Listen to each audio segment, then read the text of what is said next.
What's going on, everyone? Mike Kadlick, Tayler Kyles here for CLNS Media outside of Gillette Stadium as the Patriots get ready to take off to San Francisco for their Week 4 matchup against the 49ers. A reminder, we're powered by Prize Picks and Game Time. Head over to Prize Picks, get $50 instantly when you play $5, and head over to Game Time, get $20 off your first purchase. Terms apply. All right, Taylor, as we do on Pat's Daily here on the channel, we try and be as optimistic as possible. Patriots, unfortunately, 1-2, but heading to San Francisco to take on the also 1-2 49ers. However, they are pretty much across the board an underdog. However, any given Sunday, there's always a recipe for a team to win a football game. So let's talk about that a little bit. Patriots come into this game better running the football, have a hard-nosed defense, struggled a little bit last week to make tackles, things like that. You have Brock Purdy on the other side, a high-flying, high-powered San Francisco 49ers offense. So how do the Patriots win this game on Sunday?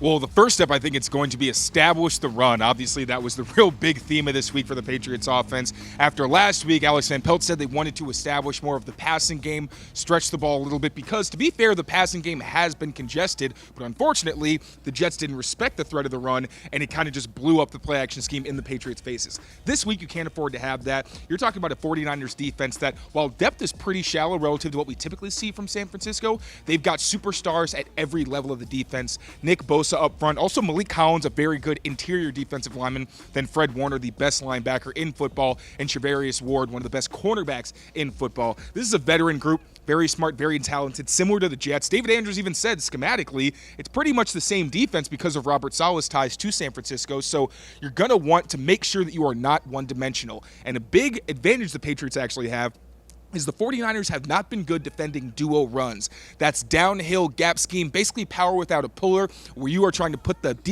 defensive line into the second level and create vertical movement. I think the Patriots can do that behind Mike Nwenu, Layden Robinson, David Andrews. Obviously, you got some question marks with looking like it's going to be Trey Jacobs at left tackle. Yep. Sidney So finally back from his ankle injury, but it is his first game back, so you're not sure what you're going to get out of him. But I think if they can run the ball and establish that threat off the right side, I think they should be in decent shape to control the clock and keep the 49ers offense on the sideline. Yeah, for sure. You got to run the football first. Like we said, last week, tried to do play action, tried to get a little cute with it. I think you establish that run, and then you try and work the play action and the passing game off of that. Now, defensively, last week against Aaron Rodgers, they struggled to keep the edge. They let Aaron Rodgers run wild.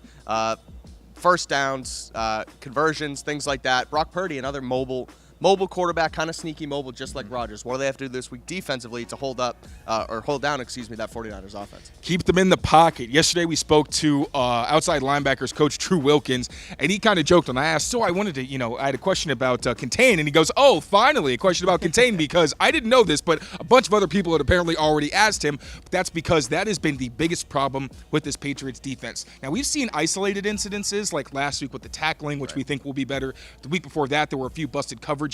Those haven't been consistent problems, but keeping guys in the pocket, 3 straight pocket passers the Patriots have faced, that's a lot of P's there, and every single week, even going back to their win against Joe Burrow and the Bengals, they were letting these guys outside the pocket, whether due to poor discipline. Keon White and Joshua Uche have kind of been repeat offenders, or sometimes because of scheme where they'll run their simulated pressures where they end up dropping a Joshua Uche or a Keon White off the edge and blitzing someone else like a Jelani Tavai or maybe a Marcus Jones from outside. That has led Daniel Quale in some really tough spots where he's had to be the contained player, and he's just not the kind of guy where, like a Barmore, where he's so big, fast, and physical, you don't mind him being in some of those situations, maybe having to chase down quarterbacks. So I think they got to make sure they're putting their guys in the best position to succeed, and these guys, the defense's discipline also needs to be on point, because Brock Purdy's been one of the most productive quarterbacks when scrambling this season, both as a runner and as a thrower. He had 3 key conversions against the Rams last week, so you got to make sure this guy's in the pocket, because he's tough enough to defend when he's back there. Pretty simple recipe. That's how you take on the reigning NFC champions. Run the football, tackle, and keep Brock Purdy in the pocket. We'll see if the Patriots can do it. Again, they will take on